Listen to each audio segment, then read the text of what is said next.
Speaker, thank you for the opportunity to make a statement on the incident of lawlessness at Ablekuma North Parliamentary Rerun election.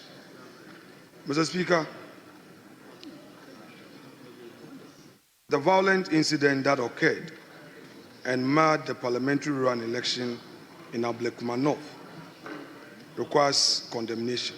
Mr. Speaker, this House, and indeed the nation, must take very seriously the coordinated act of violence, intimidation, and lawlessness that occurred on the 11th of July 2025.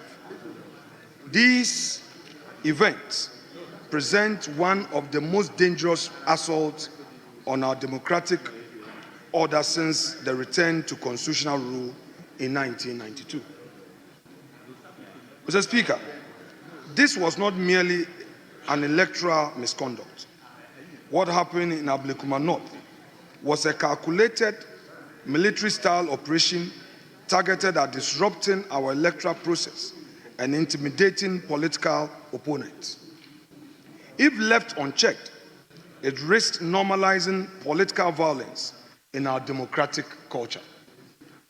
Mr. Speaker, permit me to highlight some of the deeply disturbing incidents. First, at St. Peter's Society Methodist Church polling station, a group of thugs stormed the premises on motorbikes and in vehicles. Honorable Hawa Kumsin, a former member of parliament, was physically assaulted in broad daylight. Our parliamentary candidate, Nana Ekuo-Wusu-Efriye, sustained some injuries to her face. Former MP Dakwa Newman and several other MPP party agents were also attacked. Electoral officials fled. Voters were terrorized.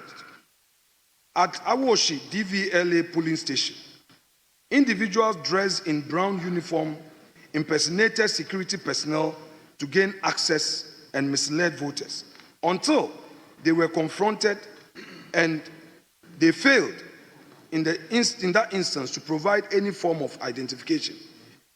Elsewhere, including Asiedu Jedu Memorial School, confrontation between thugs and police officers created chaos and endangered lives. Even journalists were not spared, Mr. Speaker. A Joy News reporter and GH1 TV's Ablekuma Banahine were attacked. In fact, a police officer assaulted the latter while on duty. Mr. Speaker, this is a direct attack on press freedom and the right of citizens to be informed. These were not isolated events. This was a deliberate orchestration of violence across multiple polling stations. And what is even more troubling, Mr. Speaker, is that some officials have not only failed to condemn these acts, but have celebrated them openly and publicly. Mr. Speaker, for those public officers who have endorsed this political violence, I say that it's a breach of public trust and a dangerous precedent that undermines Ghana's democratic foundation. Equally disturbing are the growing concerns about the negligence of the Ghana Police Service. Allegations have surfaced implicating Chief Superintendent Lumo Frederick Senanu in facilitating this act. Whether by omission or commission, the police service failed to protect lives and the sanctity of the electoral process in Ablekuma North. Mr. Speaker, Ghana's democracy is at crossroads. We must not allow this descent into lawlessness to define our politics. That is why the Minority Caucus demands the following. 1, a full-scale investigation into the matter, a full-scale prosecution of individuals that will be identified as perpetrators of the violence, a clear and unambiguous condemnation of the violence from government, including apologies to those who were particularly victimized. Chris Lloyd Ni Kwe, the Deputy National Organizer, Hawa Kumsin, and our candidate Nana Ekuefrie. Mr. Speaker, we must not allow political violence to become normalized. Ghana's democracy must not be turned into a battlefield. The time to act is now. To the people of Ablekuma North, do not be cowed into silence. The right to vote is sacred and must never be trampled by fear or force. To civil society and all defenders of democracy, your voices are needed now than ever. The Minority Caucus, Mr. Speaker, will continue to use every constitutional means available to it to protect Ghana's democratic order and ensure that no political actor ever weaponizes violence for electoral advantage again. Mr. Speaker, our country, Ghana, stands at the crossroads. Government must choose: uphold democratic values or shelter those who undermine them. The choice government makes in the coming days will define this government's legacy and the direction of our democracy. May God bless Ghana and strengthen our republic. And Mr. Speaker, I thank you. Thank you very much for your statement. The floor is now open. Leadership, any indication as to the number of members to comment on the statement? Mr. Speaker, I just had a eye-to-eye chat with the majority leader. So we'll do 5-5 from both sides and the leadership. Well, let me hear from you. How many? Mr. Speaker. 10-10. 10-10. I think we'll do. Yeah, 10-10. How many people want? We'll do 10-10. We have many people here who want 10-10. 10-10. There are so many of them want to speak. 10-10. Mr. Speaker, we have so many people here who want to speak. 10. So what is the sense of the House? Mr. Speaker, we don't have any difficulty. 10-10 from both sides and leadership. And if they want, we can do our 86 plus leadership, no problem. So, but 10-10 and leadership, Mr. Speaker.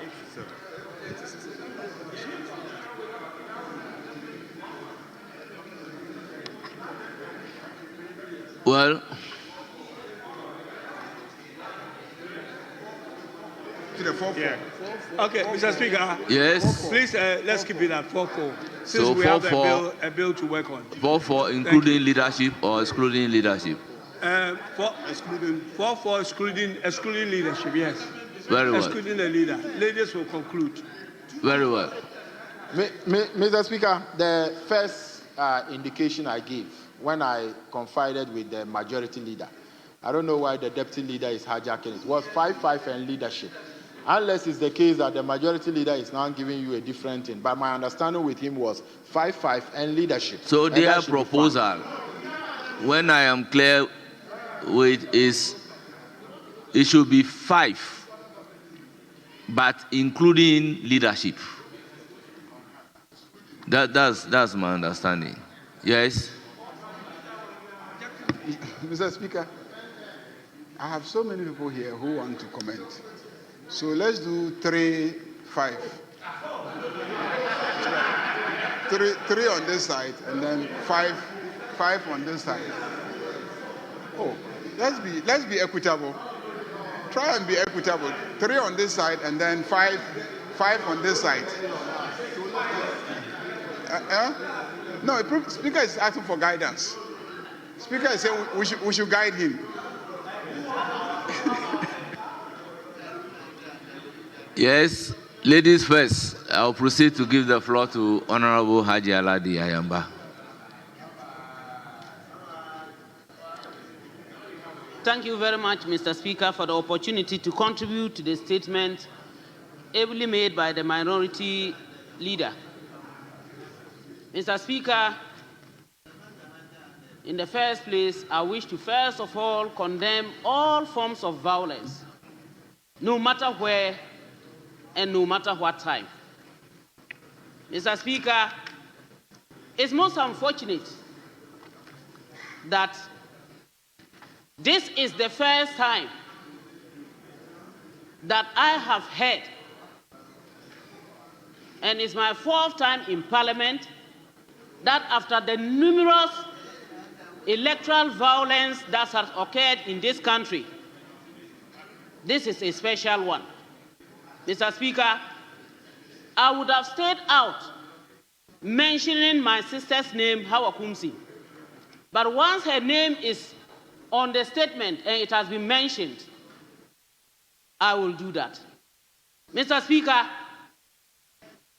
Honorable Hawa Kumsi knows it very well that apart from the atrocities that have ever occurred in her own constituency, where lives were lost, she knows it very well that if she went to that election, that very election, and came out without any problem, it will all have been coming from her attitude. And yet, I was shocked when I learned that she used pepper spray. Pepper spray!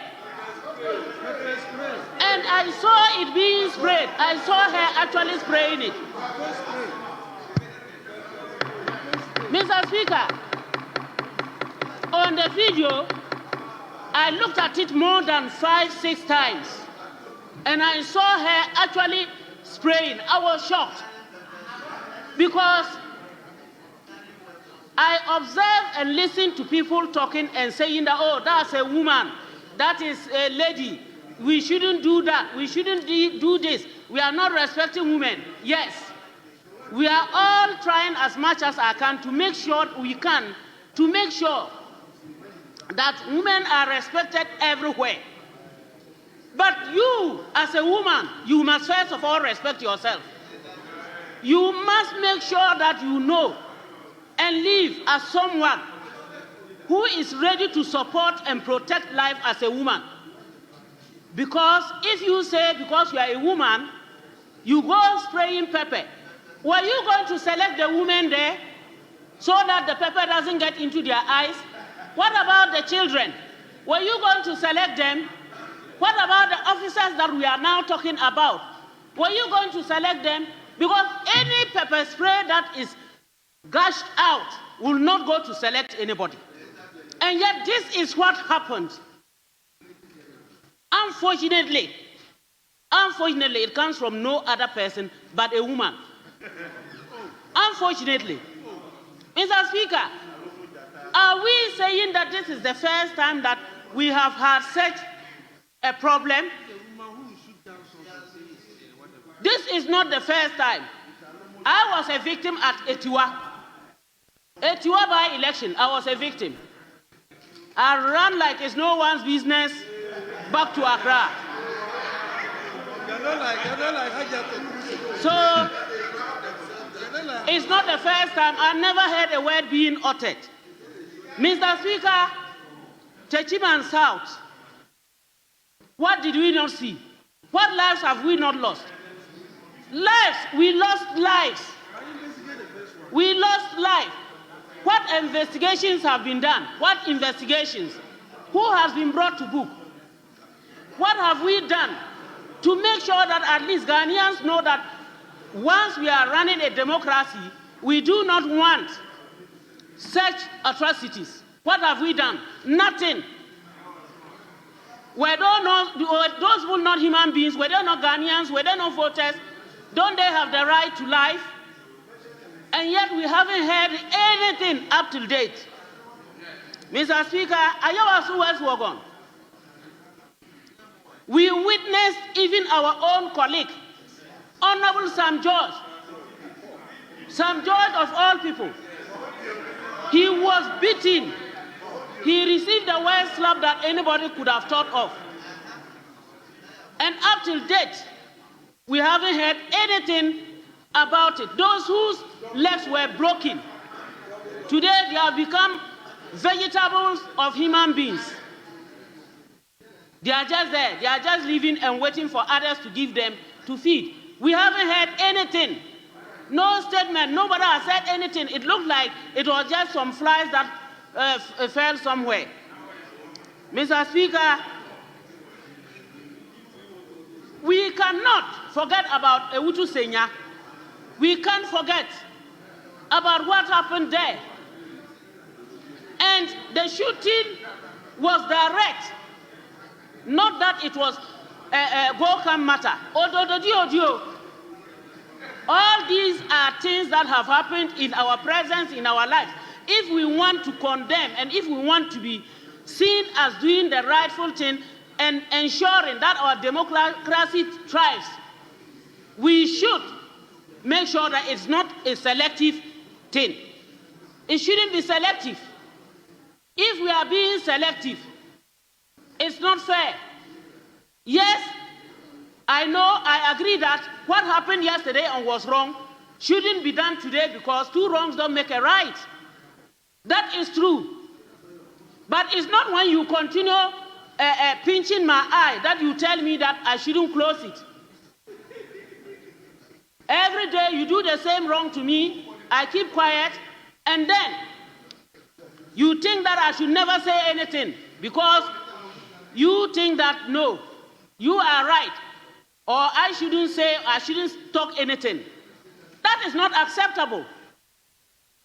It's unfortunate that it is a woman, and it's unfortunate that it has recurred, not from any other person, but someone who has ever done it somewhere. And so, let us be careful and conscious. And she is a former minister. Today, we are calling for the heads of women who are ministers or women who are chief executives. Was she not a minister? And let me reiterate that she is not someone whom I would wish that I stand and talk against. But when something is wrong, like you have said, it is wrong. And it is not acceptable. It is wrong and it is not acceptable. Yes, I am saying it. Please, let us know. I am saying this because it has happened. It has happened before and happened to me. And that is the same thing that is happening. If we don't tell her or if we don't let her know that it is a kind of worry, it could repeat itself, and we don't want it to be repeated. So, Mr. Speaker, to wind up, let me say that what is good for the goose is good for the gander. So let us be conscious of ourselves. Yes, Honorable Kwame Anyimedu MP. Thank you, Mr. Speaker. Mr. Speaker, I would want to thank the Minority Leader, Osahin Afenyo-Markin, for making this very important statement in the House. Mr. Speaker, the statement is very, very important because this unwarranted life continues in the country. Mr. Speaker, this has been happening to politicians. Now, political parties, the two main political parties are in this house, in this chamber. I am sad today because we should come together as a house and make sure that this is stopped in the country and it does not continue. Mr. Speaker, this must not be business as usual.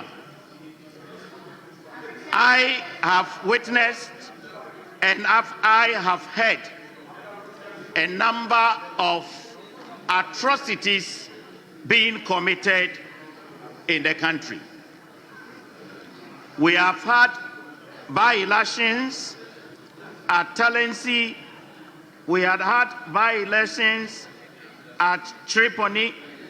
Mr. Speaker, and I was an eyewitness of the by-election that we held at Atiwa, the then Atiwa constituency, on 31st of August 2010. Yes, Ayawaso and other places. Mr. Speaker, I can speak to what I have witnessed. I was at Atiwa and I saw with my naked eyes that thugs were in a bus, and the main thing they were doing were to go around and beat people just to prevent others to come and vote. The person you were beating could be your brother. The person could be your sister, or it could be anybody. Mr. Speaker, we must come together as one people and fight this. When things had gone on in this house, we made a law. And we made a law that we have to dismantle vigilantes. After the passage of the law, it still continues. Mr. Speaker, I was in this house when he heard a statement like, violence begets violence. I wouldn't want to remind anybody of names, but I am saddened because we try to justify this unholy act in the name of elections. We try to justify because in the name of elections, people are dying and we don't care. In the name of elections, people are injured and we don't care. Mr. Speaker, I am glad that the minority leader requests that there must be a full-scale investigation into this. Mr. Speaker, with you, Mr. Speaker, I need your protection. With the greatest of respect, I need your protection. Honorable, you are 100% protected. Proceed. Mr. Speaker, I pray thee, we must come together as a house. Now, I wouldn't want to react directly to what my sister has said, but in this full-scale investigation, we would know whether as a country, what do we have to keep on ourselves by way of protection. I would have thought that under normal circumstances, a lady having a pepper spray in her back would serve as a form of defense when the person is being attacked. Mr. Speaker,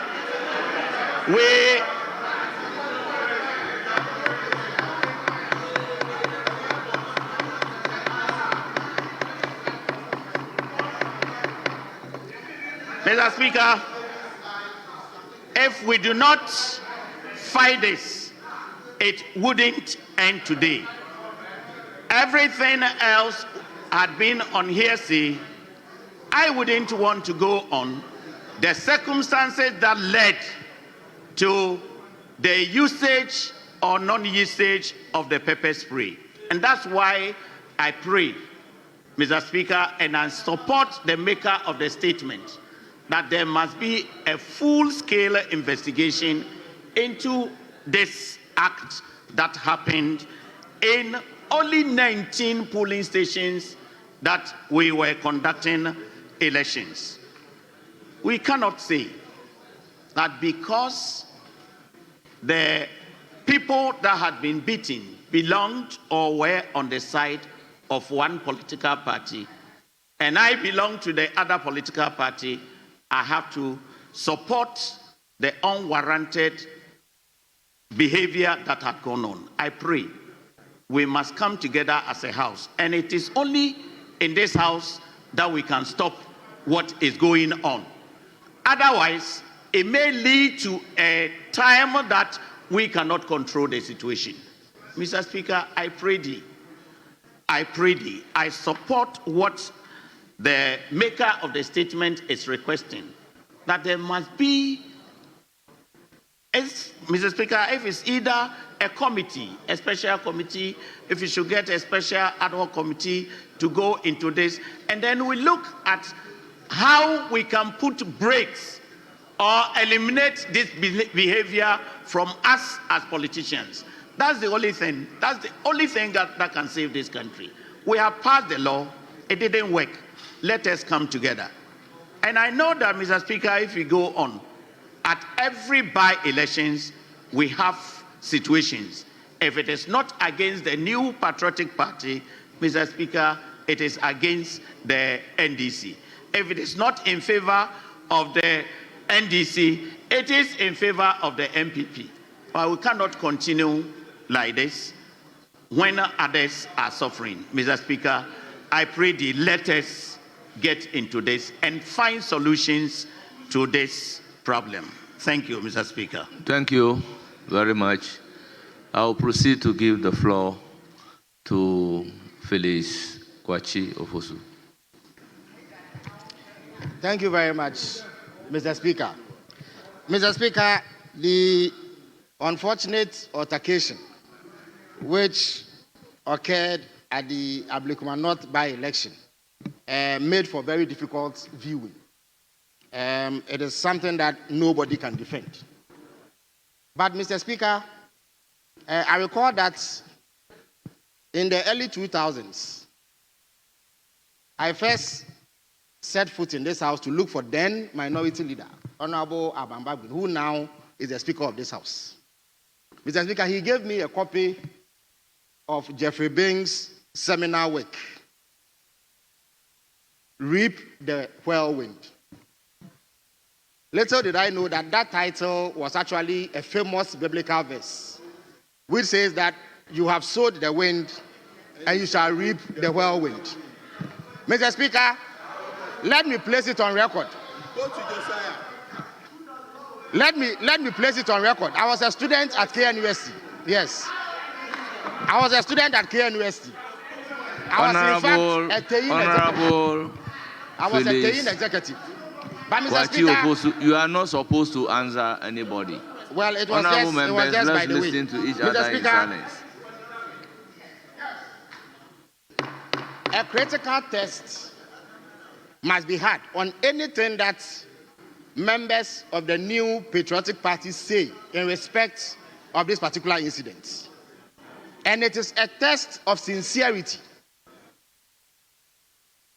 Mr. Speaker, if we carry out a cursory examination of the positions taken by our friends sitting on the other side on the many acts of impunity and raw terrorism which occurred between 2017 and 2024, very few or none of them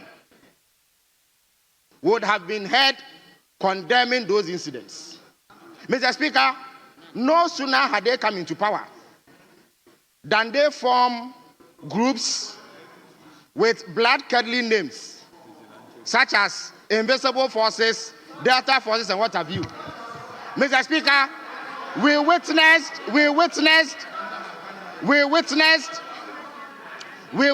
a situation where in 2019, during the Ayawaso West Ogun by-election, state-sponsored tax. Yes, I recognize Honorable Minority. Speaker, my colleague, I tried to listen to him carefully. Speaker, I'm relying on Order 93.5. I said 93.5.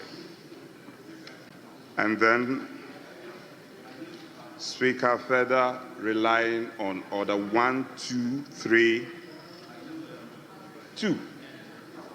Speaker, My colleague used expressions such as words, terrorism. He used the word terrorism. And Speaker, 93.5 is not supposed to provoke debate. Speaker, he could proceed with his submission, but I implore you to impress upon him to withdraw the word terrorism. Because it is totally unparliamentary,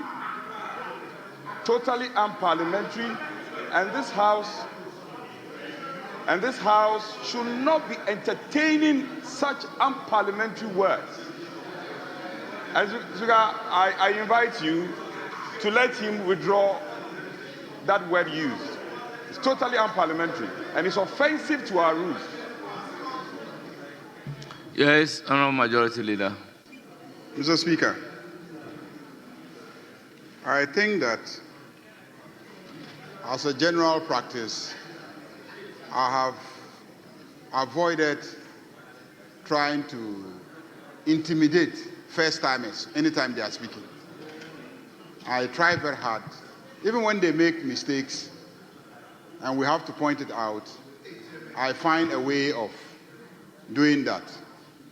And I don't want us to encourage a practice of intimidating first-timers. The rules are clear, not to provoke debate. The mention of a word, terrorism, how does that provoke debate? Mr. Speaker, the issue of terrorism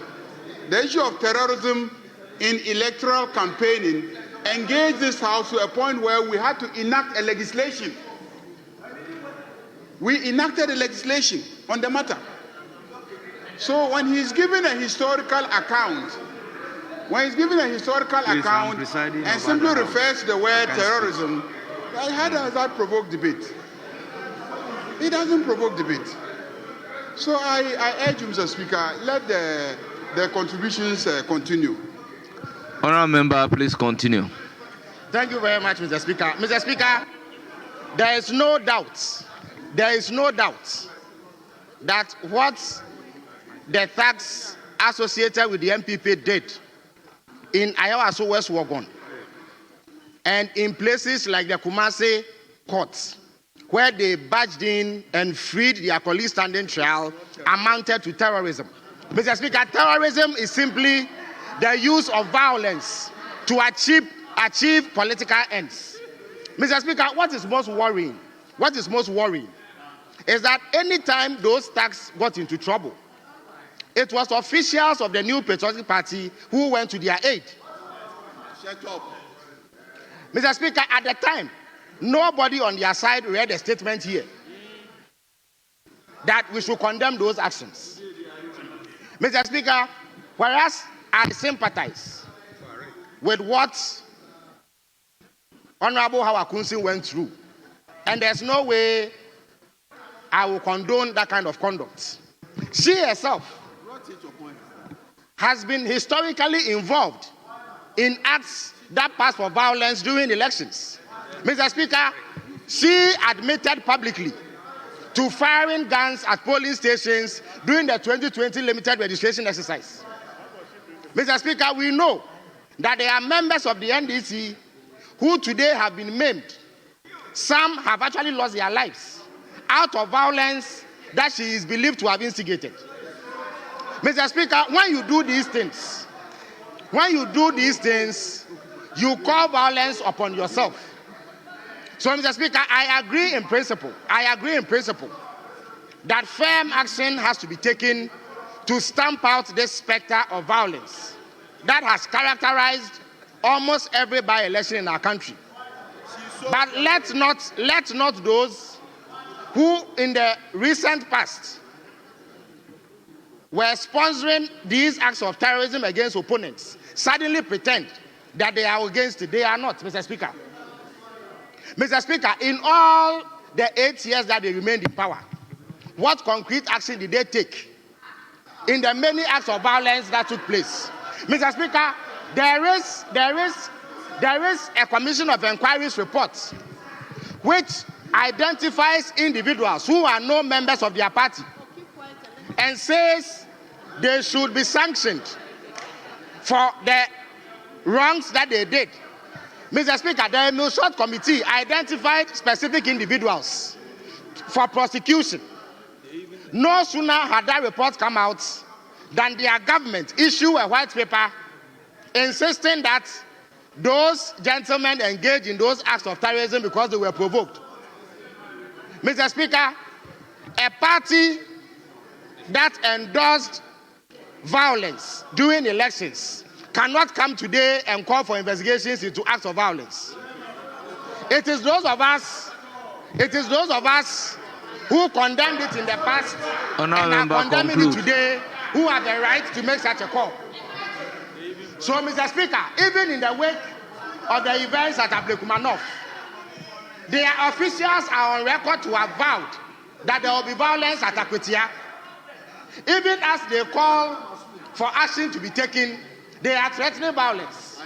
Indeed, we all recall that it was in 2012 that then candidate Akufo-Addo openly praised the use of violence as a political tool when he said, Mr. Speaker, the same Nana Akufo-Addo is on record to have said, all die be die.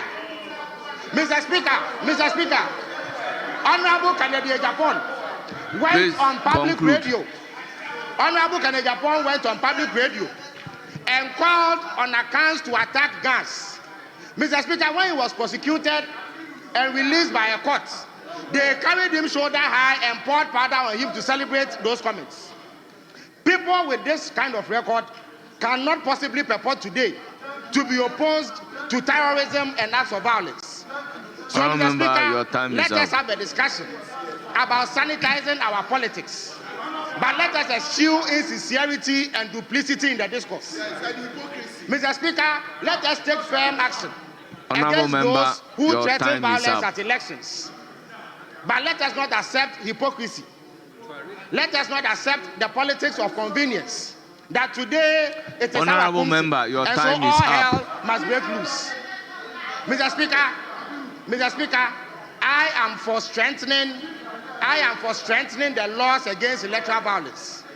Let the law take its full course. Honorable, no matter who your is time involved. is up. Thank you very much, Mr. Speaker. Yes, Honorable Nitiwul.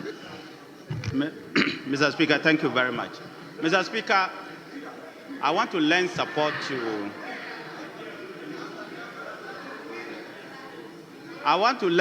to my leader for the statement that he made. And I do so knowing that, Mr. Speaker, as you all know, I had the privilege to serve as Minister for Defense for 8 years. And one of the cries, not just cry, one of the big concerns for my friends opposite was the fact that people were violent and we should do something about it. In fact, at every least occasion, they made sure that they made the whole world to understand that there was violence, whether it was election or a gathering, especially when we had opposing views. I'm very surprised today that you, after complaining like that and just getting power for 7 months, would unleash this type of violence in a by-election where we have just 19 polling stations. You asked the president then, Akufo-Addo, to do something. He enacted legislation. The MPP had vigilantes just like you. We disbanded all of them. That's why you didn't see them at Ablekuma. It is the reason you did not see them at Ablekuma. But you see, you should remember you are in government. You should remember you are in government. The safety of every citizen is in your hands. The safety of every citizen is in your hands. It's no more in the hands of the people here. Mr. Speaker, it is dangerous for people in government to be justifying violence. It is dangerous, especially ministers of state. The best you can do for the people of Ghana is not to speak.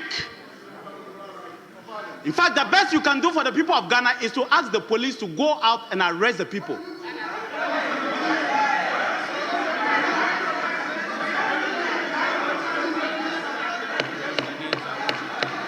Mr. Speaker, I am happy that this is live and Ghanaians are watching. Mr. Speaker, some people have forgotten. I'll remind us. He knows. Those who have been here for long know that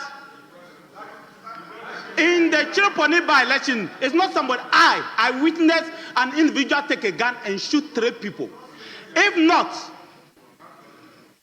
colleagues, and Mr. Speaker, if not for the expertise of Professor Frumpong Boateng, those 3 people would have lost their lives. Mr. Speaker, I was in Tallahassee by-election. Mr. Speaker, we had to run for our lives.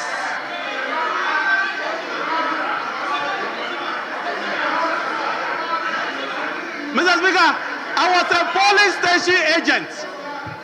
police station agent. Both in Chiriponi and in Tallahassee. We had to, even though I was a police station agent, Mr. Speaker, I had to run for my life. Mr. Speaker, thugs came and started shooting.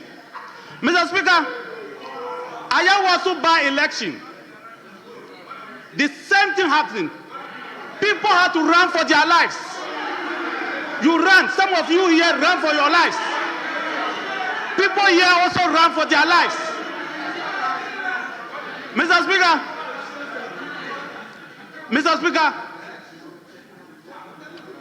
81 by-election.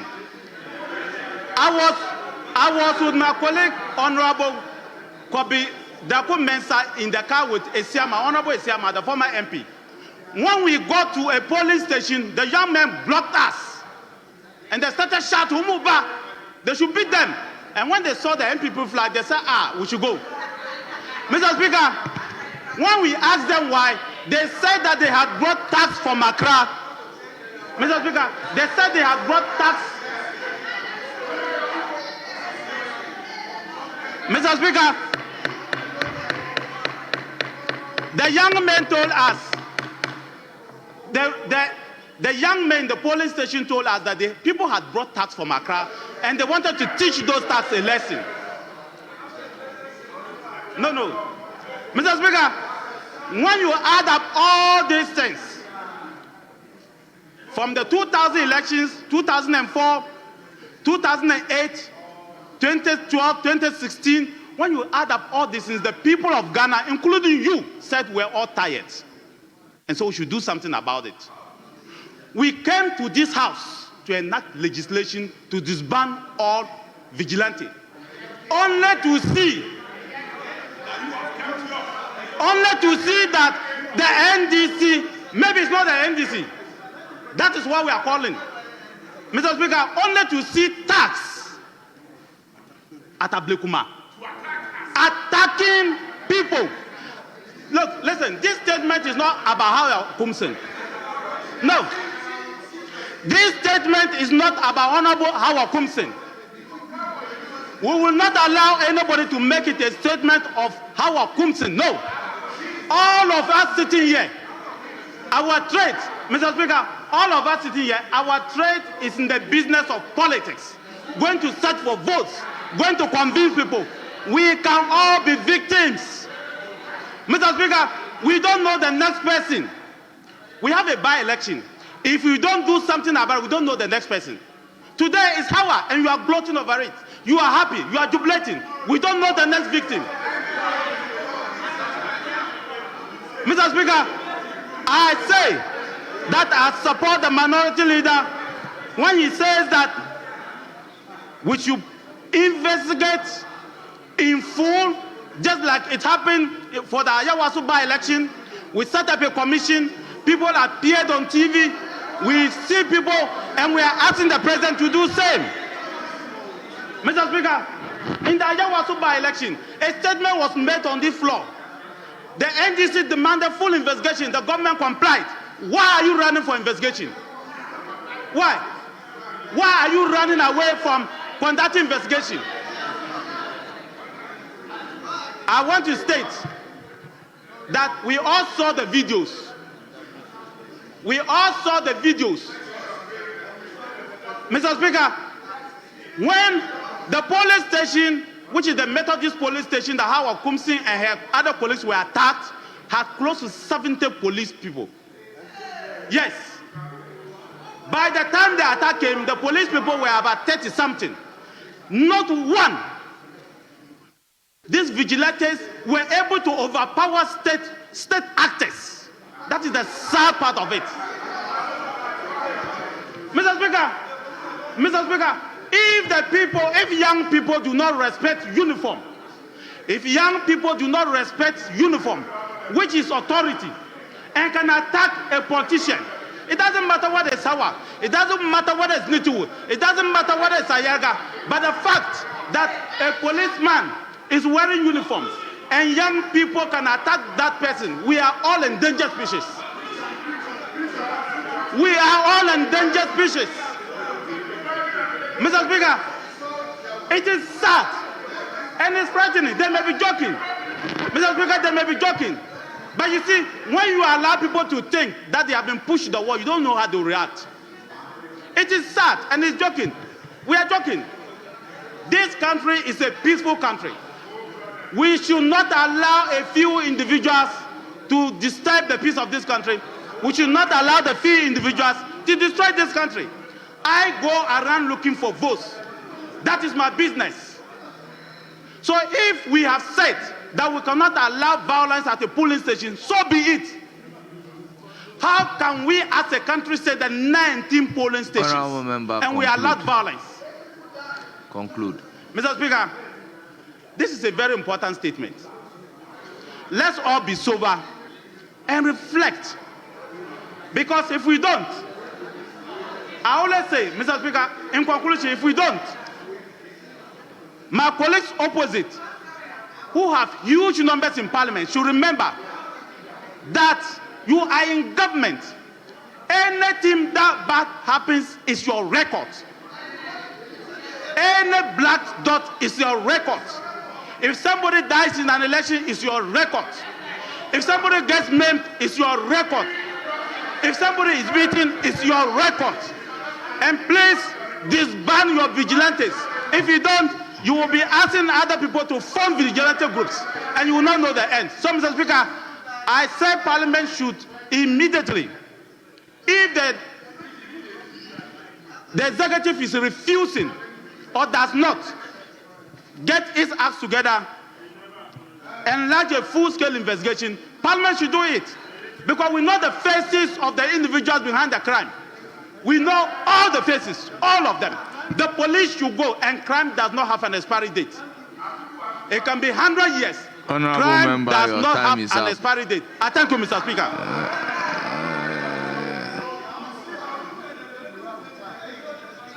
Well, Honorable Adam Agwana, you have the floor. Thank you. Thank you, Mr. Speaker, thank you for the opportunity to contribute to this very important statement about election-related violence and the calls for justice. Mr. Speaker, as a member of Parliament, I join all discerning Ghanaians who are calling or who are condemning the violence that we saw at Ablekuma North last week, Friday. And Mr. Speaker, violence in election is a threat to our democracy. And we must all join hands to ensure that Ghanaians can go to the polls and vote for people that they wish to lead them without coming into contact with any act of violence. However, Mr. Speaker, I find it very, very intriguing that the call for justice and the condemnation of what happened at Ablekuma North is coming from the minority side. I say so because, just like my honorable colleague, the Honorable Felix Ofosu-Kwakye, has said, under the NPP regime from 2017 to 2024, we saw how almost every election organized under them was characterized by violence, and not just violence, Mr. Speaker, state-sponsored violence. Mr. Speaker, I stand here in this house today as a survivor of the January 2019 Ayawaso West Wugon by-election violence. Mr. Speaker, I went to the Legon Hall polling station as a national executive of the NDC, properly accredited by the Electoral Commission. Mr. Speaker, I had no weapon, not even a pen or paper. I had no weapon. I had no pepper spray. I only went to the polling station as a national executive accredited by the Electoral Commission to observe elections. But, Mr. Speaker, men cladded in national security apparel moved to me and attacked me. They did so in the presence of the military, and that is why I am surprised that the former defense minister, under whose watch we saw the military used for such pettiness, could today be demanding for investigation. What did he do when he was Minister for Defense?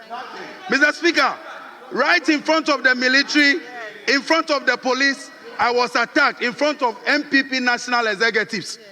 I have records, their voices, pictures of MPP officials who praised and even mocked Sam George and I that they could have done better or the tax should have beaten us better. Mr. Speaker, I condemn violence, but my point is that he who calls for equity, if you cannot come with clean hands, at least hold a hand sanitizer. What happened to the recommendations of the Ayawaso West Wugon by elections? So today, if they sit in this chamber and pontificating and pretending as though this is the first time, Mr. Speaker, like I said, I went to the polling station with no weapon, and yet I was attacked. Mr. Speaker, in 2020, I was at Techiman South again as an observer. I saw how people in military uniform opened gun on NDC supporters, and the videos are there. I can share for the records.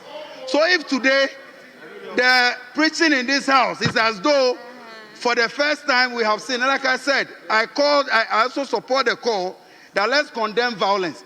But like I'm saying, those who are calling for the justice should remember that just like the former minister said, crime has no expiry date. There are victims of Ayawaso West Wugon violence today. Some of them have been amputated.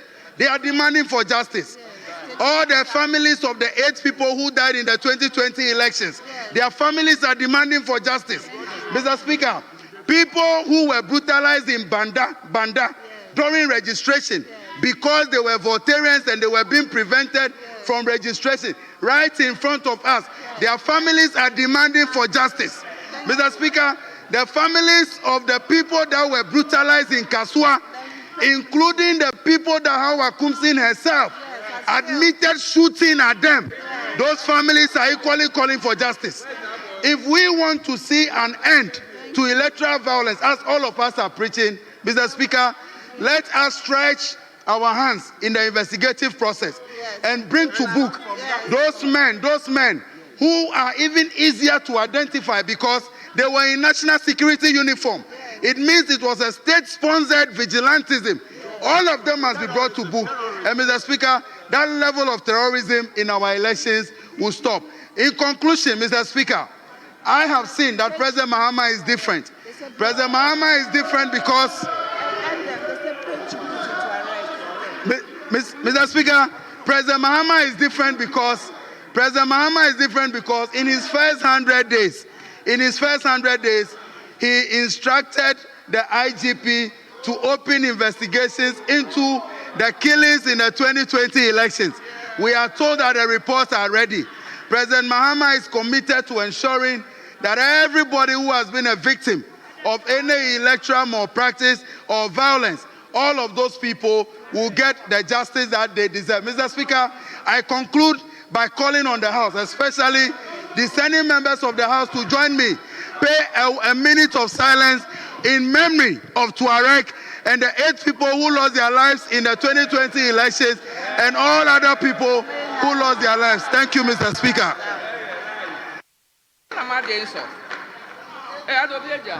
Please, kindly resume your seats.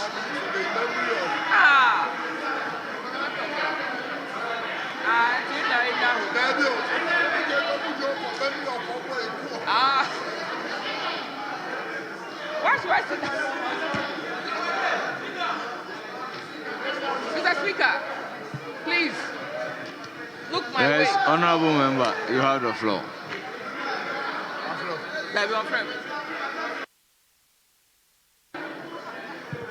Thank you, Mr. Speaker, for the opportunity to comment on this very important subject matter. Mr. Speaker, let me also commend the learned leader for making this very important statement. Mr. Speaker, we know that the 11th of July will go down in history as one of the dark days of our democratic journey. Mr. Speaker, it is also the case that the event will also constitute a takeaway from our credentials, our democratic credentials. Mr. Speaker, anybody observing from an impartial stance or from an international observance will come to an irresistible conclusion that what happened is a minus in our democratic practice. Mr. Speaker, more worrying is when you would see fellow human beings reviewing the lives of their fellow human beings to a conclusion that they deserve an affliction that has occasioned them. Mr. Speaker, I was surprised to have seen my senior, the Member of Parliament for Pusiga, a female, who boldly reviewed the life of a fellow woman and came to a conclusion that she deserved the affliction that has come upon her. Mr. Speaker, I think that when men want to fight, they fight their colleague men. Mr. Speaker, you do not find men who fly in the air with all the strength in their bodies only to attack a woman. Mr. Speaker, it is also shameful when you would find leading members of government. Honorable member, I'm pleading with them, but your language are so offensive. Yes.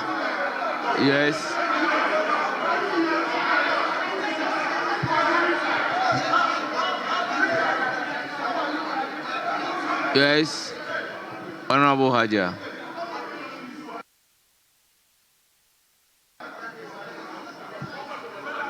You have the floor. Thank you, Mr. Speaker. Mr. Speaker, probably the honorable member didn't listen well when Honorable Ajia was speaking. She didn't attack. Shut up over there, shut up. Yes, she has said it.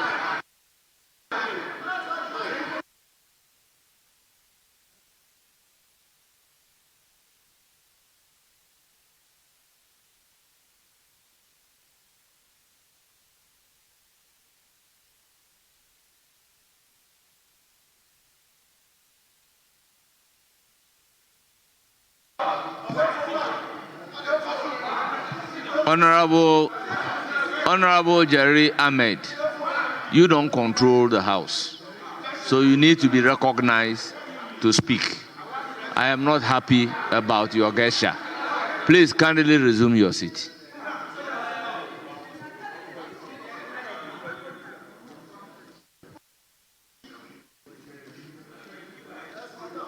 Even though you are a leader, I'm your senior. You should know that. Mr. Honorable Speaker, member, address the chair. I'm a senior, and so you. Mr. Speaker, Honorable Igia was telling this House the fact about what happened during your time. Honorable Howard shot at people. So what you were saying was not an attack, but a fact of what actually happened. So do not say that she attacked Honorable Howard. She didn't attack Honorable Howard. She was just telling us the truth and nothing but the truth. Because an eye for an eye, a tooth for a tooth. Yes, honorable member, you have the floor. Honorable member, your conduct violates the rules. Honorable member.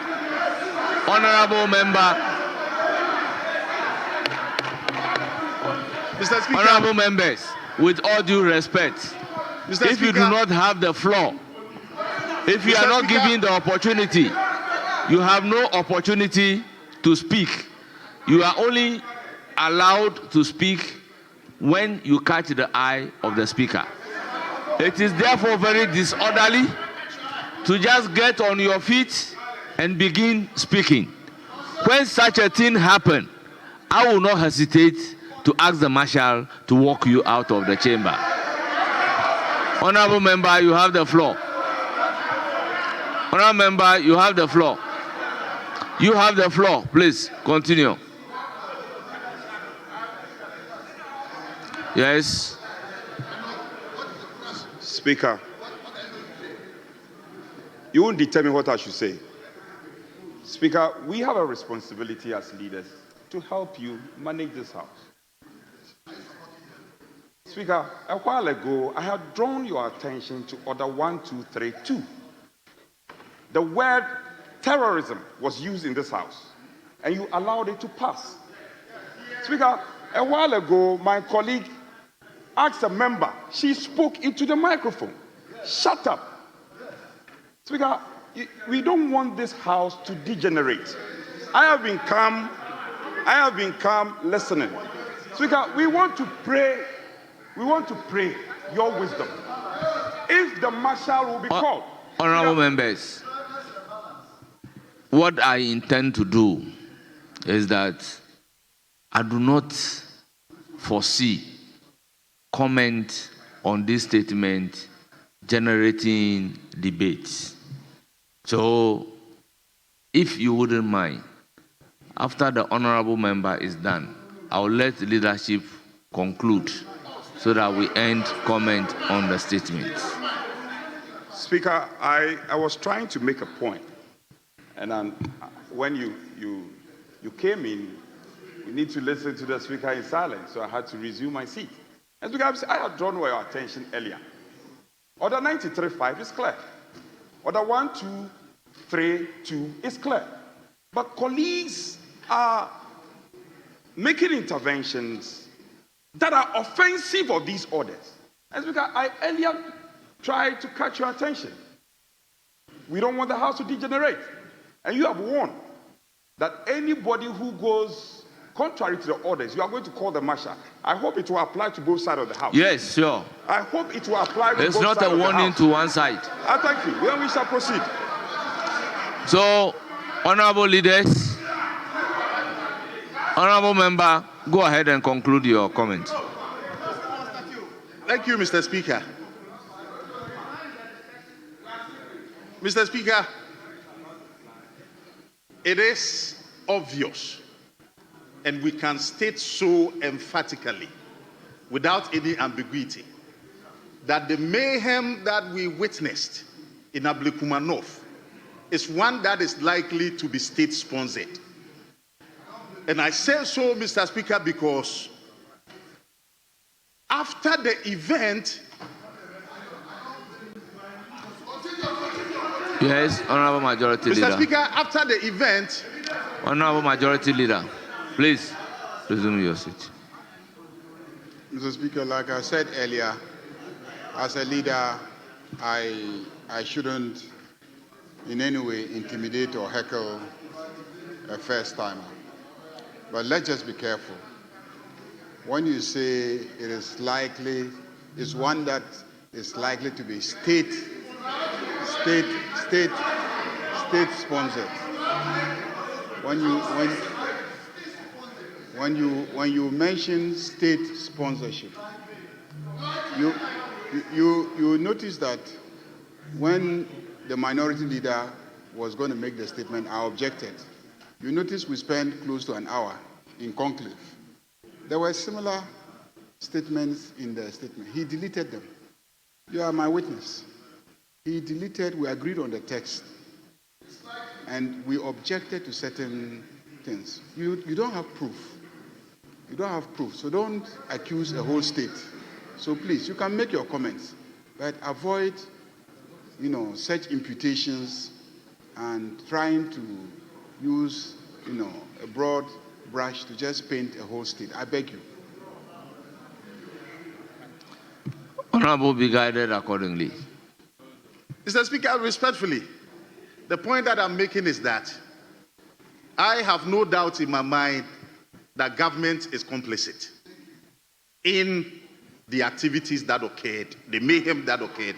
Honorable member, I ask that you should be guided accordingly.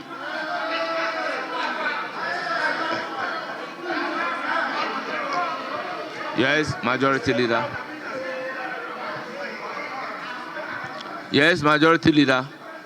Mr. Speaker, I think that he has to withdraw. He has to stay away from what he is saying.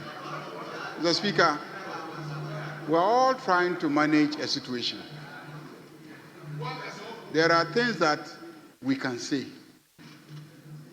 MPP as a political party announced that they were not participating in the election. You announced as a political party that you will not participate in the election. Honorable Majority Leader. What were you looking for in Ablekuma South or not? What were you looking for? You announced that you are not participating in the election. Honorable Majority Leader, you would have your turn to comment. Do you know the implications for announcing that you are not participating in an election? Honorable Majority when Leader, you announce, Mr. Speaker, just a moment, I beg you. You have your turn to comment. I beg you, Mr. Speaker. When you announce that you are not participating in an election, what you do is that you put the security agencies to sleep. Yes, that's what you do. Let me tell you, if you have run the security agencies before, when they project, listen carefully. When they project, please pay attention. Please pay attention. Please pay attention. When you project as security agents, when you project that the full scale of MPP and the full scale of NDC are going to be confronting each other in how many? This is 16 or 18? 19 polling stations.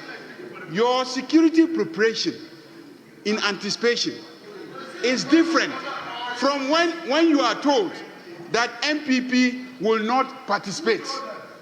And it is going to be NDC. You announced it. You organized a press conference as a political party and announced that you will not participate. Is it a deliberate ploy? Is it a deliberate ploy by the NPP to create chaos and mayhem in the election? Why would you announce that you will not participate in an election only to go and participate? Why would you do that? Then when there is a security situation, you turn around and say that security situation is state sponsored. How could it be state sponsored? I say you must withdraw that. You can't say that the state of Ghana or government of Ghana is complicit. Mr. Speaker, he has to withdraw that. Yes, Minority. Speaker. Keep quiet. Speaker, the respected leader makes the point that the MPP says they were not going to participate in the election.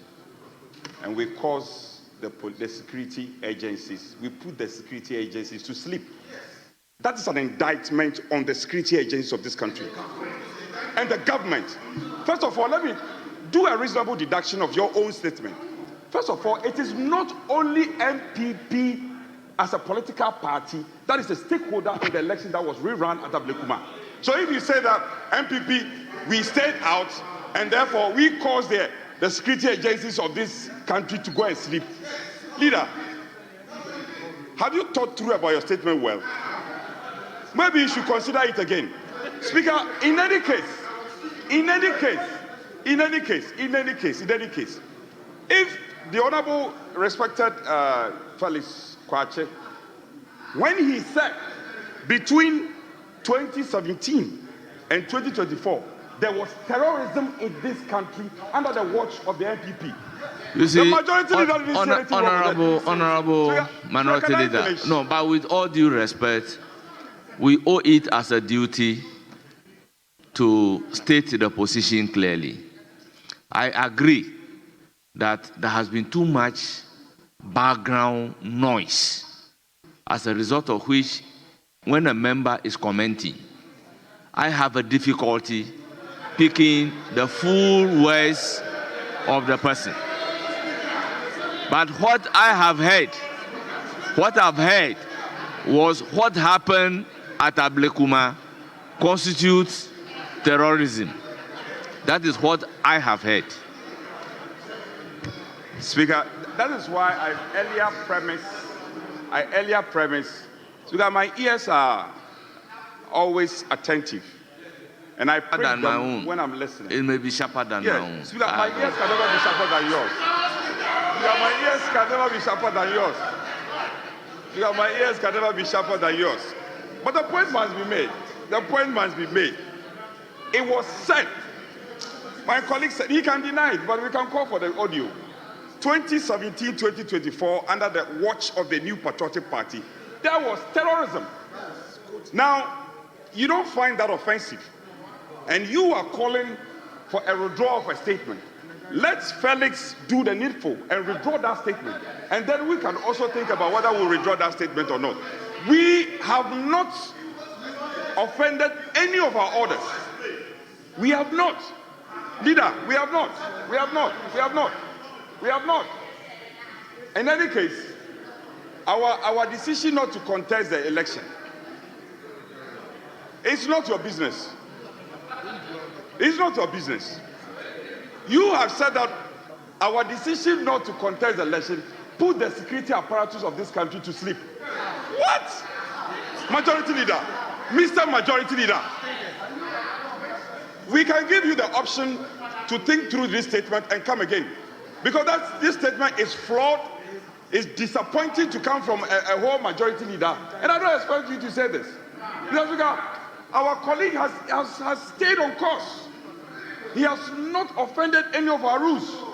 When the member spoke into the microphone and said that he should shut up, clearly offensive of Order 1232. It's offensive of it. When they were provoking debate, offensive of 93.5. Speaker, you were quiet. You were quiet. You were quiet. Speaker, we are quiet watching you. We are also quiet watching you. And the Speaker is still quiet. And the majority leader is on his feet, saying that the security apparatus of this country went to sleep. Interesting, because MPP said they were not going to contest. Anyway, Speaker, we are in your hands. Yes, Majority Leader. Now you are calling the police to sleep. Yes, Majority Leader.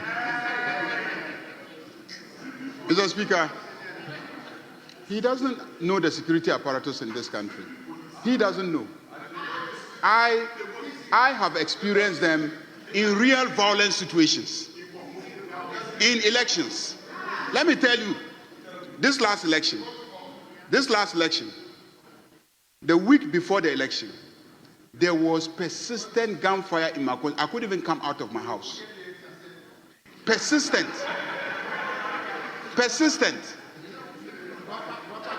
Not what you people are doing. Not this child play at Ablekuma. What? Not. This is children playing. I'm talking about real.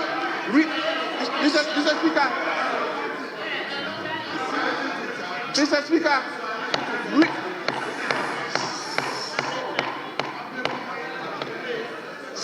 Please, let me tell you the story. Please pay attention. Please pay attention to this story. Very, very important. Mr. Speaker, the Northern Commander called me and said, I have received very, very bad reports about Boku. Can we meet in Bolga? All the MPP candidates were in Bolga. All the NDC candidates were in Bolga. You are here. You are all there. We met the Northern Command in Bolgatanga. You were there. And the Northern Command said that there is no security situation in an election we cannot handle. None in this country that we cannot handle. We will not come because NDC as a political party has said that we don't want soldiers at elections. So for that reason, we are not getting involved. But if you, Ayarga, you say we should come, we will come and the election will take place. Why are you not all there? And I said, I take responsibility. Come to Boku. Say, go back. We'll go and prepare and come. A day before the election, the soldiers moved into Boku with full force that I have never seen before. They stayed that day. Early in the morning, they took position in every corner of Boku. And everybody was free, went out, went and voted, came back home. They counted. Mr. Speaker,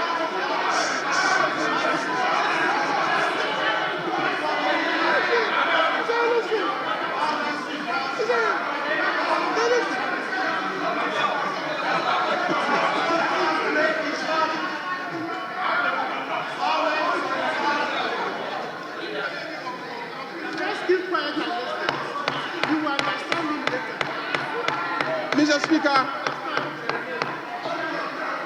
the election in Boku was the most peaceful in the whole of Ghana. The most peaceful election that I have ever seen in my life in Boku was this last election. In the whole of Ghana. Conclude. Oh, ask anybody who is in Boku, they'll tell you. Mr. Speaker, that is why I said that if you want the security agencies to ensure the safety of everybody in an election, and you give them the right indications and the signals, and they prepare and deploy, I can assure you that it will be the safest election. But when you misinform them, and because of the misinformation, they prepare based on what they anticipate, you will find lapses. And that is why I said you misled them. You gave everybody an indication that you were not going to participate in the election. And then behind the scenes, you came and then you were participating in the election. The leadership would conclude at the time debate. That they hadn't deployed in anticipation. Honourable Majority Leader, thank you very much. Honourable Member, conclude.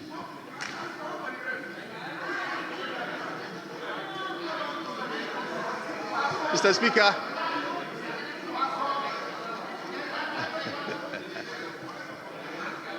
Mr. Speaker, I am happy to know from the Leader of the House that the conduct of the elections... Honourable Member, go ahead and conclude your comment. Mr. Speaker, respectfully, Mr. Speaker, my disappointment, my utter disappointment is in the fact that leading members of our government after the event which we are all lamenting about, went public and endorsed an attack. And Mr. Speaker, as if a section of our populace deserve that mayhem to be visited on them. Mr. Speaker, in this house, all that I've heard is a recount of, so to speak, an attribution of a crime to Howard Kumsen, the honorable former member of parliament. But Mr. Speaker, our laws are very clear that if somebody commits even the highest crime of the land, there's a due process to put that person through. And not to hire people to fly in the air to hurt the chest of a woman on the floor. Mr. Speaker, I think that is very inhuman, to say the least. Mr. Speaker, as we know the law to be, crime does not die. So if the honorable member has committed anything that we deem to be a crime, the proper recourse is in putting her before the law, even as we speak. And we have a government in place. Mr. Speaker, I do not think that we have done well by assaulting her in the manner that we did. And same being applauded by members of the government, Mr. Speaker, I think is very appalling. Mr. Speaker, I am also disappointed by the fact that elements within the party, appointees of government who in the first place prevented the Electoral Commission from collating just 3 polling stations. Collating just 3 polling stations. They prevented the Electoral Commissioner from doing that. Mr. Speaker, how did they do that? Anytime the Electoral Commissioner was ready to do her work, we found appointees that went on social media and publicly called tax to march to the office of the Electoral Commission.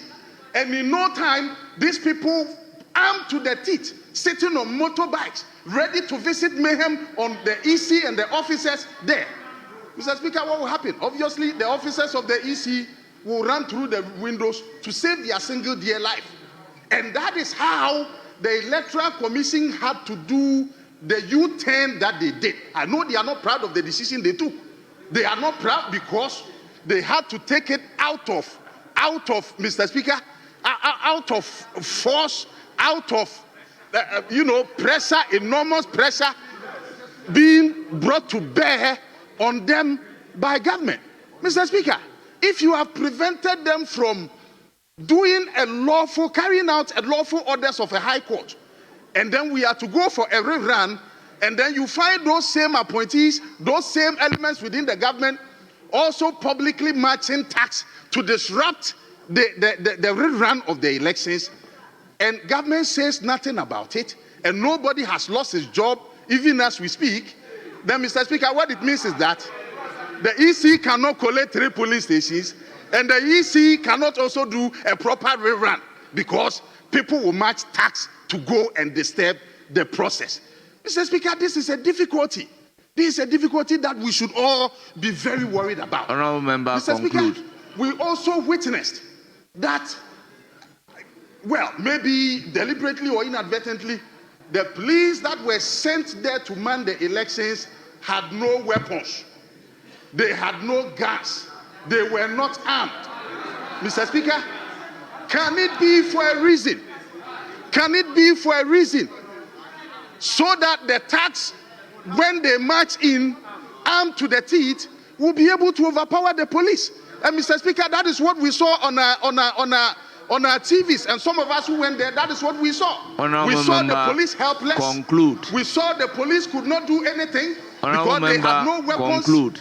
Mr. Speaker, we know that the mere sight of a gun handled by a police officer can dispel people with criminal mentality.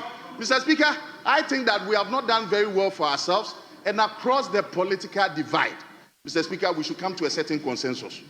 We should come to a certain consensus to enforce the laws that we, this House, we have passed by way of a statute. Mr. Speaker, I this is think a your call time for is all up. of us, not a Your partisan time one. is up. Not a partisan one. Honourable It's a call Member, for all of your us time is to up. do so. Mr. Speaker, with this words, I thank you for the opportunity. Honourable leaders, my decision is to allow the leaders to conclude their comment. With all due respect. With all due respect. So, Honorable Minority side, I expect you to conclude the comment.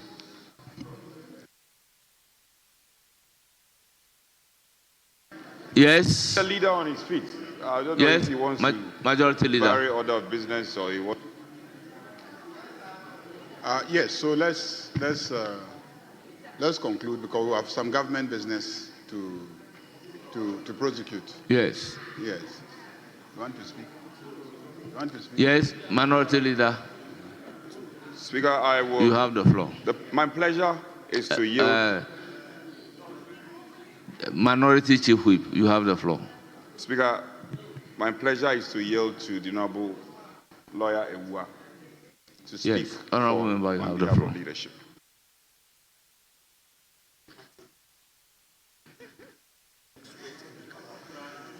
Thank you. Mr. Speaker, all we have heard this evening is it happened in Etiwa, and so it is okay to happen in Ablekuma North. It happened in Tripoli, so it's okay to happen in Ablekuma North. Mr. Speaker, it happened in Ayawa, so it is okay to happen in Ablekuma North. Let us all look into our faces. Today, by the grace of technology, everybody is watching us. Are we, as leaders of this country, saying that we are ready to practice retributive politics? Is that what we are saying? Are we saying to other children, the many children who are watching us? Are we saying to the many children who are watching us that when we promised the people of this country reset, we were going to pursue retributive politics? This is not what you promised. Is this what you promised? Perhaps the people of this country should have been guided. They should have been guided by the fact that you have stated that for you, revolution is in your blood. And so you are going to offer revolution. It is in your DNA. That is what you are going to offer. Mr. Speaker,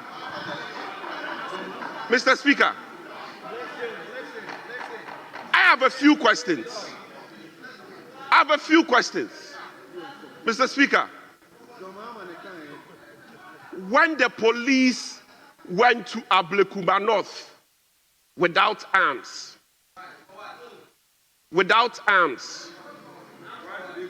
what informed it?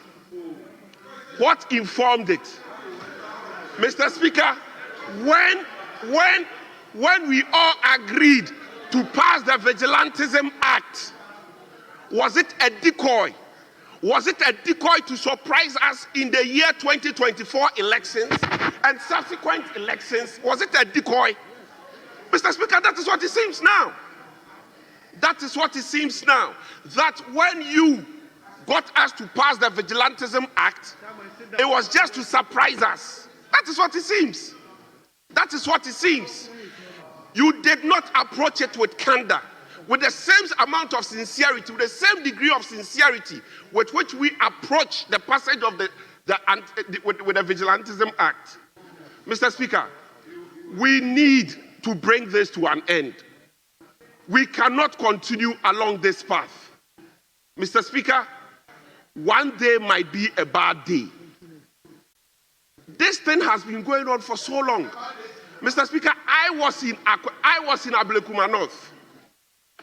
I have lived through this in Kumasi when we were always terrorized, were intimidated with macho men from the days of Nana Kwesi Agyeman, who mobilized macho men to snatch ballot boxes using military, using the 64 battalion, infantry battalions, the commandos.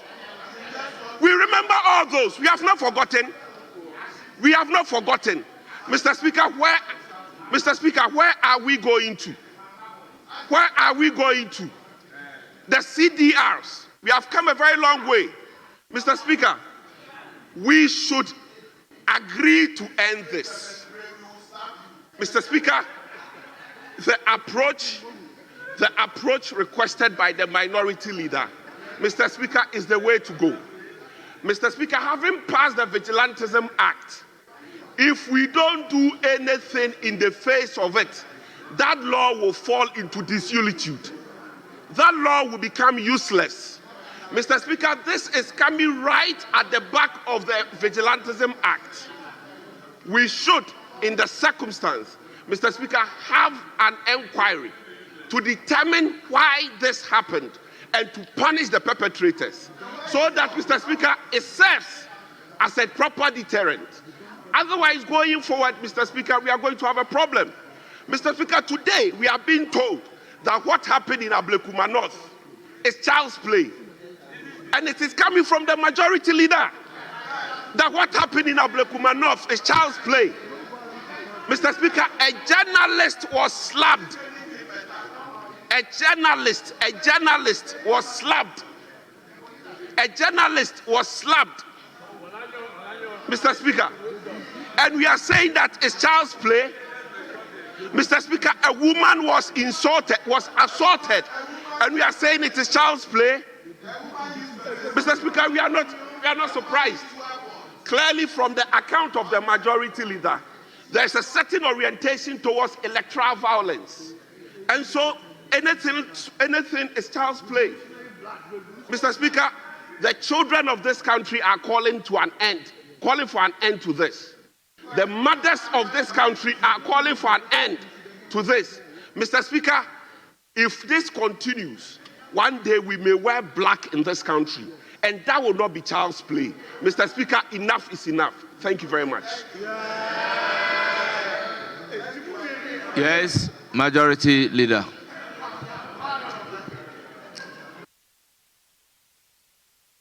Yes, Honorable, you have the floor. Thank you, Mr. Speaker, for the opportunity given to me.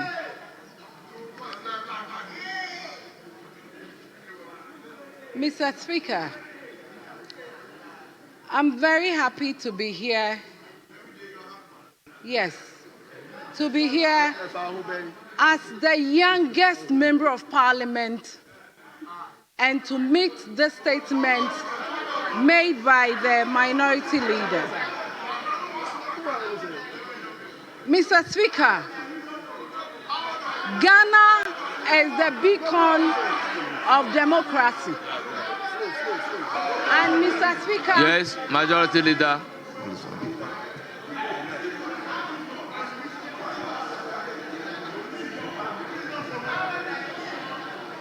Yes, Majority Leader. Mr. Speaker, I'm surprised that men like this,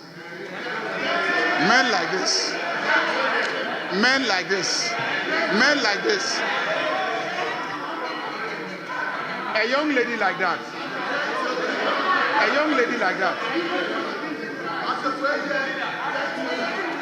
Mr. Speaker, why? Are you envying this side? Are you envying this side? Give her the opportunity. I beg you. Let her speak.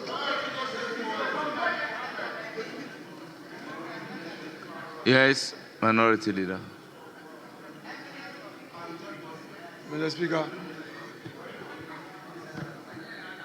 I've just listened to the leader of government business and our own leader. Mr. Speaker, I've always said in this house that we must be very tolerant and listen to one another. I've always said it. I have also encouraged the backbench. It's been my call to encourage them to participate in the deliberations and also act in a manner that would make it easy to receive cooperation of others. Because, Mr. Speaker, advocacy on this House floor doesn't come easy. It is not easy. It's the reason why some time ago I even suggested that though our standing orders say that we should not read copiously from our notes, at least as a house, we should allow for members to come here with their prepared submissions and read them. Because in advanced democracy, that's what they do. Mr. Speaker, I would call on my colleagues to yield to what the majority leader has just said. However, he who comes to equity must do equity. Therefore, as this side will be quiet to listen to the submissions of our respected lady colleague, I pray that in future, members on the other side, particularly the backbenchers who have gained notoriety. Mr. Speaker, I withdraw that one. Okay, I withdraw. Mr. Speaker, I withdraw. I withdraw it. I withdraw. Mr. Speaker, I withdraw. I've withdrawn. Mr. Speaker, you see, these are matters for leaders, and see the noise you are making. Yet your leader is making an appeal. Would you keep quiet humbly? You see, I'm calling on them to be quiet to allow your lady to speak. Now you are heckling me as a first timer. You see,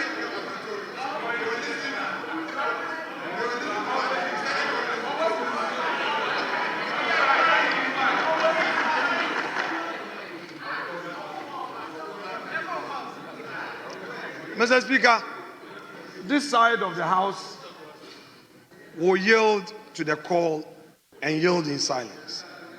But I will plead that in future, our colleagues must also return such a gesture by listening to our side, particularly the young ones, so that they improve on their advocacy. Mr. Speaker, this is a big lesson. Now, Mr. Speaker, it's okay. It's okay. Yes, honorable member, you have the floor. Thank you, Mr. Speaker.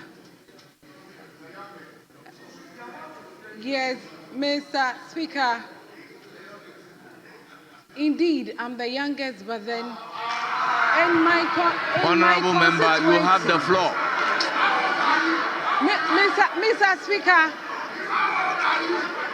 Mr. Speaker, when you get to the constituency,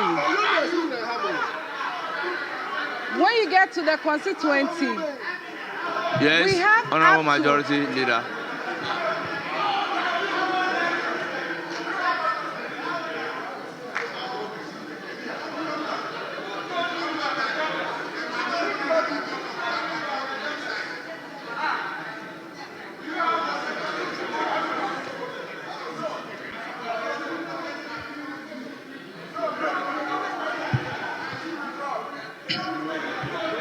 Honorable Walanyo, may you remain silent. This is a fact. What are you going to do about it?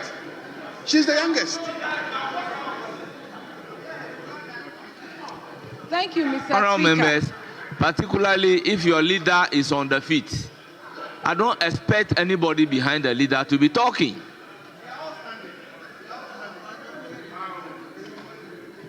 Yes, you have the floor. Thank you, Mr. Speaker. So as I said earlier, Ghana is a beacon of democracy. And Mr. Speaker, during elections, violence should be condemned. No matter the government, either MPP or NDC. But then what is very important is, Mr. Speaker, we as leaders, our comments before elections, during elections, and after elections are keenly important.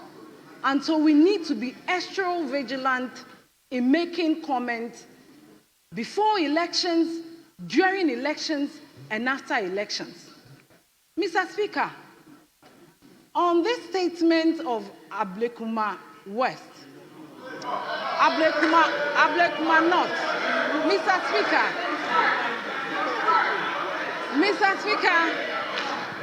it is one thing we should condemn because of the violence that it came up with. But notwithstanding, we would commend the security forces that came quickly to the aid of the former member of parliament. But this is a call to us as members of parliament, since we are discussing it here, that the anti-vigilant bill that we pass, we should check and amend it. We should tighten up any loopholes in it. Because I believe that if it is being well done, we won't be here discussing this matter. Again, Mr. Speaker, one thing we should also be aware of is what earlier our member of parliament once said, that His Excellency John Dramani Mahama assumed office and is so concerned about these past occurrences. And so when this happened, he quickly came out with a statement, and today we also have a female vice president who she is equally concerned and condemned the violence during this process. And I believe that with what they have exhibited, this Ablekuma North issue that happened and the previous ones will be investigated and justice will prevail. Mr. Speaker, before I end, I would say that members of parliament should be extra careful with their comments, because that is what generates the grassroots to get themselves involved. But don't forget that after those comments, you would go to your house and get someone's innocent kids into this mess, and at the end, some will be arrested, some will be at the hospital, and some would even out of that even die. What do we do? What do we do as members of parliament? And I am very happy that today, the youth, which I'm also part, we are learning from this. Today, because it's the former member of parliament, is being read on the floor of parliament. What about the innocent ones? Because they don't have titles, because they are not known outside there. Mr. Speaker, please, I will urge members of parliament, we go out for the elections. We should be careful what we tell our grassroots and people who follow us, not to get themselves involved. And this is a big message to our constituents. No leader, and I repeat, no leader should encourage you to get yourself involved, because at the end, you would find yourself wanting, and the person will be somewhere else. And so, I would thank the maker of this statement. And before I end, it is not only elections, some comments. Today we are talking about female matters. Any comment that would rise, harassment, intimidation, it all generates, then piled up and get to this point. But let's not forget that Ghana is a hallmark when we talk about peace and better democracy. Thank you, Mr. Speaker, for the opportunity given to me.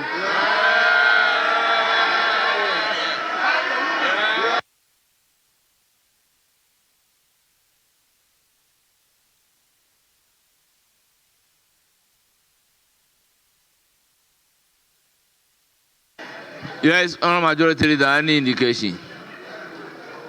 Mr. We'll Speaker, come to the conclusion of Mr. Speaker, that statement. when the minority leader makes such a very important statement, it is only respectful of my colleague, the minority leader, that I conclude the comments on the minority leader's statement. It is only respectful, Mr. Speaker. I believe that the minority leader would like to be respected by me saying one or two things about his statement. Honourable Majority Leader, you had the opportunity, you yielded. But if they are mindful, I can give you only 2 minutes. That is so, Mr. Speaker. Mr. Speaker, 2 minutes. Yesterday, when the minority leader approached me that he was going to make a statement about Ablekuma North and the violence that took place there, I indeed encouraged him and expressed my support and said he should come and make the statement. And I assured him that I will join him to condemn the violence. I gave him that assurance. And I intend to keep my word and to join him. And I believe many well-meaning citizens, including the sitting Vice President of the Republic, who have all condemned the violence. So the violence is condemned by this side of the House, Mr. Speaker. We condemn it. Nobody wants violence. Nobody should encourage violence. Indeed, for those of us whose vocation depends on elections and having it peaceful, we should be the first to condemn violence in any election, no matter the circumstance. So, Mr. Speaker, I join the minority leader to condemn the violence. Mr. Speaker, again, every crime is a crime. Whether the crime took place during an election, whether the crime took place after an election, or in any circumstance, a crime is a crime. When there is evidence of criminality, I have always advocated that the state agencies must take decisive steps to deal with it. When Donald Trump lost the elections and his supporters marched on the Capitol and the Democrats won, they pursued them one after the other. They pursued them one after the other, prosecuted them, imprisoned some, just to send a signal that that kind of behavior is not acceptable in a democracy. So, Mr. Speaker, it is the duty of the law enforcement agencies, if they have evidence of crimes, to pursue it. So I support any call for investigation by the law enforcement agencies. People say probe. What is a probe? They are police officers. It happened within their jurisdiction. It's just 19 police stations. Why can't they investigate what happened, and where there is criminality, deal with it as a simple crime? When we elevate it to commission of inquiry, then parties mobilize behind their various supporters, and we all begin to defend the indefensible. I don't think this is a matter for commissions of inquiry. It's a simple thing. 19 police stations where there was violence, the police know they were there, they had representatives. Somebody said, oh, they were there, but they were not holding weapons. It's not even commendable for policemen at polling stations to be holding weapons. Normally in elections, the army or those who are holding weapons are at specific locations, vantage points. But the policemen who are at the polling station, they don't wield weapons. You don't. There were cameras, 19 police stations. So we know what happened. Indeed, the incident that we're all discussing, it is captured. There's a video of it. We all saw what happened. We all saw what happened. If we are calling for investigation, let them investigate. If we are calling for prosecution as a house, let's call for prosecution. That's my position on the matter. I'm pleading with you. But again, I said something earlier, and you try to create the impression that I was speaking ill of the police or security agencies by saying that they were put to sleep. Please, as a political party, be decisive. If you are running an election, run it. If you are not, don't run.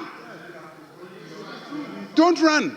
Mr. Speaker, I have read social media reports of the NPP as a political party taking on their candidate.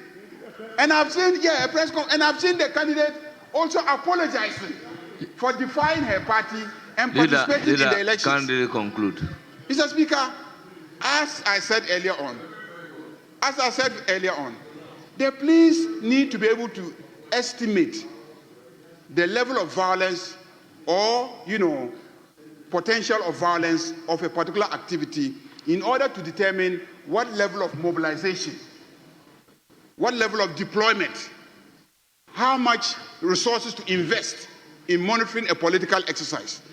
When you give them wrong signals and they underprepare, you will have situations. So as I call on the police to up their game, I also feel, honestly, having experienced their involvement in managing very, very difficult situations, I have confidence in them, they and the military, that they can withstand any situation. They can handle any electoral situation in this country. But we need to give them the right signals so that they also prepare properly. So I'm not ready to really condemn them for whatever has happened, because I think that we misled them in terms of their level of preparation. Not that they didn't have the capacity, but we misled them. And I'm being very, very frank about this. So I thank the minority leader for the statement. And even more, I thank him because when we went into conclave, we raised issues about certain parts of his statement, and he graciously deleted all those and presented the statement without the areas that we on this side felt uncomfortable about. And I think that the statement was well delivered. Comments were made, a few passions raised, but I think that is how this House functions. After this, we will go and then we'll continue to be friends. Thank you very much, Mr. Speaker. Thank you so much. Statement time is ended. Any indication?